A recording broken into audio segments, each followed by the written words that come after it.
High, আমি অবন্তী। চলো আজকে সারাদিন আমি কি কি করেছি সেটাই আজকে শেয়ার করি। আজকে আমার কলেজে কিছু কাজ ছিল, সেজন্য একটু বেরিয়েছি আর কি। আজকে ওয়েদারটা এত সুন্দর ছিল না, সারাক্ষণ বৃষ্টি হচ্ছিল। যেহেতু কলেজের টাইম একটু পরে ছিল, আমি একটু আগেই বেরিয়ে পড়েছি, তাই ভাবলাম একটু লেক থেকে ঘুরে আসি। আর এই বৃষ্টির ওয়েদারে কি সুন্দর দেখতে লাগছে, দেখো কি মনোরম পরিবেশ, এটা মন ভালো করা একটা পরিবেশ।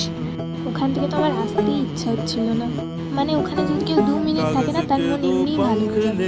কিছু করার নেই, কলেজ রয়েছে, ক্লাস রয়েছে, সেজন্য বেরিয়ে পড়েছি। আবার শিয়ালদা চলে এসেছি। আর এই যে প্রতিদিনের মতো কিছু না কিছু হয়েই চলেছে। তারপর কলেজ গিয়ে ক্লাস করেছি, কিছু কাজ সেরেছি, তারপর চলে এসেছি কলেজ স্ট্রিট। এই ছিল আজকে আমার সারাদিনের জার্নি। আমার ভিডিওটা ভালো লাগলে অবশ্যই একটু লাইক করে দিও কিন্তু।